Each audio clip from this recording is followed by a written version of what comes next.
What do the action choreography of John Wick, the sound design of Dune, and the musical stylings of Kamasi Washington have in common?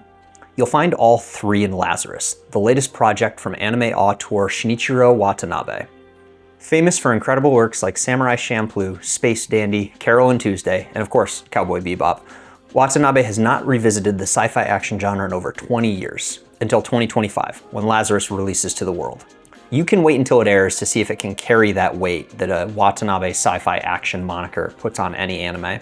Or I could just tell you, because not only did I get to see the first episode at New York Comic-Con for myself, Watanabe-san came and was in attendance to see our live reactions and to answer questions about his long-awaited return to the genre. So how does Lazarus stack up to his legacy of incredible series? How might the fate of the Bebop crew actually play a role in it? What made him want to finally revisit sci-fi action? And what do those names I mentioned at the beginning have to do with this project? Well, let's get into all of it. 3, 2, 1, let's jam.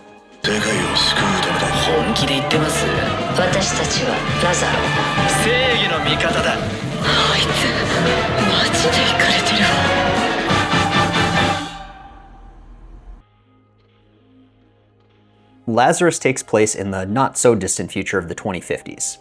In 2052, we're introduced to the older gentleman Dr. Skinner, who has created a drug called Hapna, a kind of cure-all panacea that removes all pain from humans and has no known side effects. As far as we can tell, everyone on Earth takes it, leading to a golden age of humanity that I would love to live in for myself.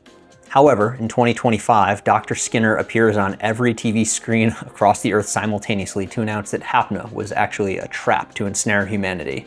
The drug actually has a 3-year half-life, after which it will mutate and kill all users. However, he does hold the cure on his person, and the world has 30 days to find him before the end of that 3-year mark and the end of humanity. And so we're thrown right into a heist movie-style countdown, and also into a prison in Brazil where we're introduced to protagonist Axel Gilberto, a Brazilian man serving time there. It's here where both Axel and the audience is introduced to Hirsch, who leads a secret organization now trying to get their hands on Dr. Skinner and save humanity.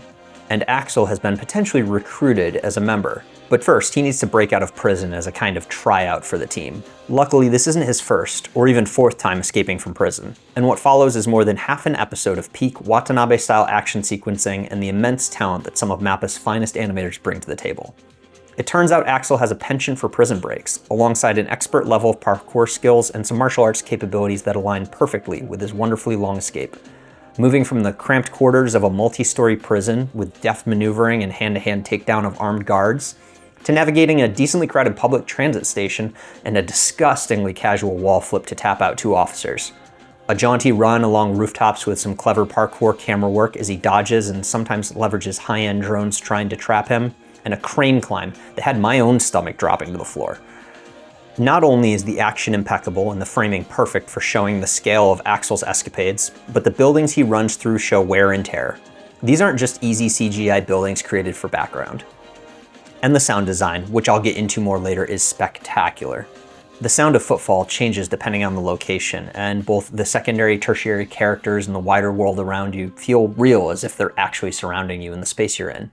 Plus, there's the actual soundtrack, which invokes the same swelling joy you get when you hear the horns hit in Cowboy Bebop or the Nujibes lo-fi beats in Samurai Champloo. More on that later, but it's Watanabe, and you know the music is going to be incredible because of the legacy he's built up, and it delivers. This is also where we see a few other members of his hopefully future team. The young Leland piloting those high-spec drones and his partner Doug chasing after Axel, plus the remote hacking skills of Arena. But how can they compete with a man willing to take these kinds of John Woo-inspired leaps from the rooftops? Well, there's also the stunning Russian Chris, who leverages more of a sneaky, seductive, casual flair than the femme fatale energy of a fae.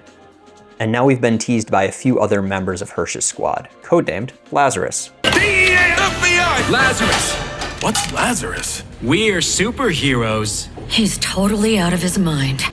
Without spoiling anything about how the first episode wraps up, there should be more than enough here to tease and intrigue you to check out the rest of the show.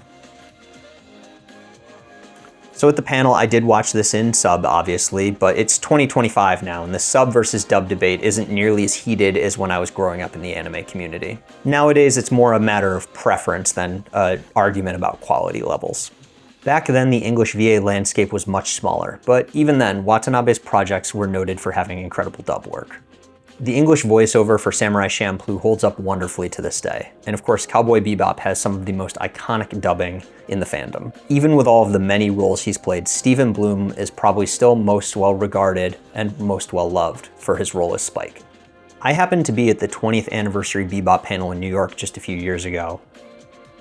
Was it a few years ago? I happened to be at the 20th anniversary Bebop panel 7 years ago in 2018. Jeez. When Steven Blum was in attendance, along with Mary Elizabeth McGlynn, who voiced Julie and did ADR for the English dub, Himitoshi Yamane, who was a mechanical designer, Toshihiro Kawamoto, who is character designer and animation director, Dai Sato, who is a screenwriter and is also a screenwriter for Lazarus, and Keiko Nobumoto, also a screenwriter and series composer, who unfortunately passed away a few years ago. Steve mentioned that before voicing in Bebop, he was nervous about going to conventions because the sub versus dub debate was so prevalent, and he and other voice actors would get critiqued for ruining people's favorite anime. But thanks to the acting style that McGlynn, as the ADR for the English dub, brought to the project, which let the VAs act more naturally and play into their characters, that helped to turn the perception of dub around in the West. And it's also thanks to the strength of the source material that they were working with. After all these years, 20 years? 私と監督とでよく話して、決めてたのは、何もかも説明しない。説明しすぎないで、登場人物の感情だったりとか、お話の流れを分かるように見せていくっていう手法を取っていこうっていうふうに決めてました。So I do discuss this along with Watanabe-san, how come it's so popular still, and we've concluded that it's because we express characters and their lives without saying too much. So needless to say, whether you're a sub-only stan or a dub lover, that was a slip of the tongue and not a critique of dub watchers, both will be voiced with the passion and skill that we've all come to associate with a Watanabe work. I'm just feeling so grateful that I can say thank you to all of you for creating this amazing masterpiece that we got to put our little take on. Never in my life did I expect to work on something of this quality. And thank you to everybody who's not here from Japan also, who we may never have the opportunity to express our gratitude to. And thank you guys for supporting this show, this amazing show that we put so much love into, not knowing what we were doing. But at that time, we just made something, like we were saying before, that we wanted to watch and that we fell in love with immediately. So thank you guys for sharing that with us and giving us the opportunity to share that with you. And while I'm talking about the Cowboy Bebop 20th anniversary panel, there's another anecdote I want to share that actually fits into Lazarus. During the panel, McGlynn revealed to the Japanese cast that was actually working on that project, which was her very first directorial role, where she was introduced to Blum. She fell in love with his voice after casting him, and decided that if she found the opportunity to cast herself as Julia, she would, and luckily for all of us, she did. And Blum revealed that after first meeting on the set of Cowboy Bebop, 20 years later they were engaged, and at this point they're now married. The story was a beautiful surprise to the Japanese crew on stage as well as everyone in the audience. And because of that, Blum referred to Bebop as the gift that keeps on giving. And at the end, when everybody on stage was asked if they personally believe that Spike is alive or dead at the end, Blum replied, "He's here," referring to himself, and he got the girl. Why do I bring that up, besides it being a really heartwarming story? Well, in an interview with Jackie Jing of Anime News Network after that panel, Watanabe revealed that all of his series actually take place in a shared universe. So the Bebop crew, the trio from Champloo, Carol and Tuesday, they all could have theoretically interacted, although the timelines don't really work out. But it's possible that they've influenced each other, or their worlds have influenced each other. So is there a chance that Ed and Ein, or maybe even Spike, will make a small appearance in Lazarus? It's probably not too likely, but there's a chance. So keep an eye out for Easter eggs, because none of us know what's coming. During a Q&A after the Lazarus screening, Watanabe revealed that this show of 13 episodes was going to be one continuous story, rather than an omnibus like many of his previous works. That means that, unlike a lot of the others that might have one-off episodes or some that could be watched out of order, this is all going to be one episode leading right into the next. And so he strongly encouraged everybody to watch it straight through. I don't believe the episodes are going to air all at once, but In any case, if you have the opportunity to watch it all in one binge session, it's recommended by the creator himself. When asked why he's returning to sci-fi action, he revealed, unsurprisingly, that he's been asked for 20 years to come back, and for 2 decades he's refused, being concerned that people would get sick of it if he kept doing the same thing. If he actually made a Cowboy Bebop 2, 3, 4, 5, people would be tired, and instead of asking him to come back, they'd be asking him to stop. And while we don't know for sure, I don't think you have to look much further than the Fooly Cooly sequels to realize that he's probably right in that assessment. It took time, and making of lots of other stories for him to feel ready to come back. Specifically, it was working on the Blade Runner anime, and seeing how far action sequencing has come in other anime and through action choreography of movies like John Wick, that made him feel ready to return. And speaking of John Wick, Watanabe was so impressed by watching the John Wick films that he reached out to the director, Chad Stahelski, to see if he'd maybe be willing to help out with some of the action choreography for Lazarus. Some of his producers laughed at him, saying there's no way a big Hollywood director is going to want to come work on an anime series, especially when you consider that anime has such a smaller budget compared to Hollywood films. But Watanabe figured why not and reached out anyways. And of course, the second he spoke with Chad replied, "Of course I will." Watanabe got a little nervous then and felt like he had to point out, "We don't have the budget that you're likely used to." But for Chad, money was no object, because like so many of us, he had been influenced and inspired by Cowboy Bebop and Samurai Champloo, which he'd loved for many years. And Watanabe said this made Chad his new favorite person. So Chad and his team were very hands-on in directing the action sequences for 3 to 5 of the episodes. Not just in creating the action choreography, but also shooting live action sequences for the animation team to use. So why didn't they do the choreography for every episode? Well, according to Watanabe, he wanted some of the episodes to just be done by the anime staff. And he would also love for the viewers to enjoy the innovative action sequences created by some of the best animators in Japan. And more broadly, he's trying not to just have one style throughout the show, but to leverage many different talents and capabilities to deliver a better product for everyone. Similarly to having different artists contribute to the action elements of the show, Watanabe was asked about the music he uses and what inspires him. Whether it's the blues riffs of the seatbelts in Cowboy Bebop that make you want to get up out of your seat and dance, or the work of lo-fi hip-hop godfather Nujabes on Samurai Champloo that gives it that laid-back cool factor, and also led to many members of my generation discovering his work, or the various musical stylings of Carol and Tuesday that have you coming for the story but sticking around for their performances. Watanabe's works are known for their unique and iconic musical stylings. Can you feel my teardrops of the loneliest girl? The loneliest girl. Yes, this is a different shirt. I'm recording an insert because I realized I forgot to mention one of my favorite Watanabe credits.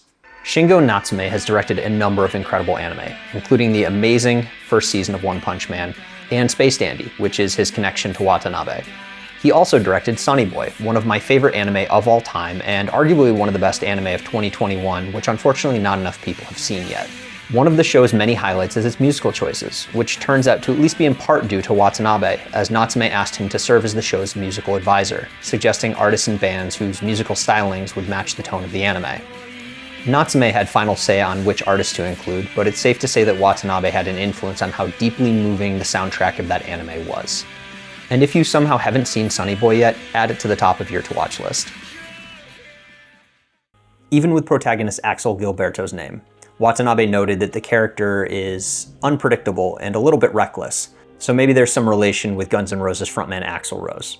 And his last name Gilberto comes from Brazilian guitarist and singer João Gilberto, who was one of the pioneers of bossa nova music in the 1950s.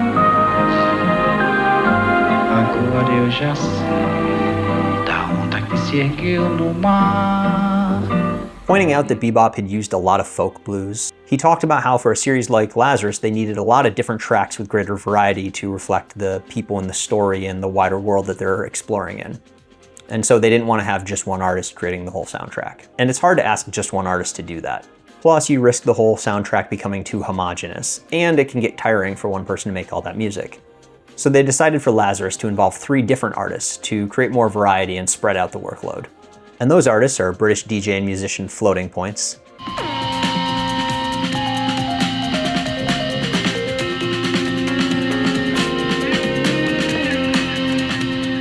LA-based electronic musician Bonobo,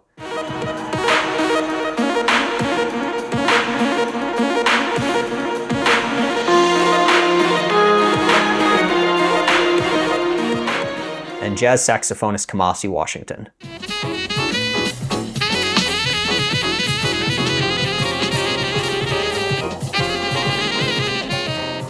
An artist so talented that even Kendrick referenced him by name in Squabble Out. Woke up looking for the broccoli. Hot keep a horn on me. That Kamasi. Similar to Chad, Watanabe thought it was going to be hard to get Kamasi Washington to join. But it turned out that Kamasi had watched all of his works and was a huge fan. 俺はお前のアニメを全て見ていると大ファンだぜと言ってました。そして快くオファーを受けてくれました。 So I got to meet, when I got to meet him, and then basically was told by Kamasi, hey, basically I was all your anime, and yeah, would love to join your project. And so, and he also was a part of the project as well. He didn't mention if the same happened with Floating Points in Bonobo, but I wouldn't be surprised. And you're probably noticing a trend here. But I also mentioned the sound design from Dune. If you didn't know, Dune Part 2 recently won an Oscar for Best Sound Design, and that was the work of Formosa Group, who also worked on films like Blade Runner 2049, Top Gun Maverick, and Game of Thrones. Watanabe had long thought their work was amazing and wanted to work with them. So, once again, he mentioned he wanted to reach out, and once again, some of the producers he was working with laughed at him, again mentioning the budgets, which wouldn't match what they're used to working with, award-winning hundreds of million-dollar TV shows and movies. But the feedback came back that Formosa was interested in trying their hand at anime, and a lot of their staff were big fans of Cowboy Bebop, and so here we are. He did stress that he couldn't tell those of us in the audience how much it cost, but safe to say they probably weren't getting paid what they were used to. So that's at least 3 incredible talents, not just willing to work on Lazarus, but eager to do so.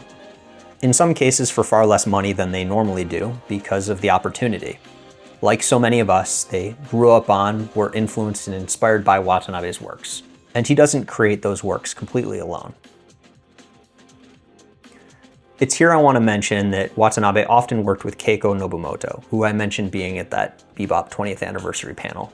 In addition to working with him on the scripts for Cowboy Bebop, Samurai Champloo, Space Dandy, and Carol and Tuesday, she also co-wrote the script for Tokyo Godfathers with Satoshi Kon, and created Wolf's Rain, an incredibly beautiful anime, both visually and emotionally, and if you haven't seen either of those works, you should definitely check them out.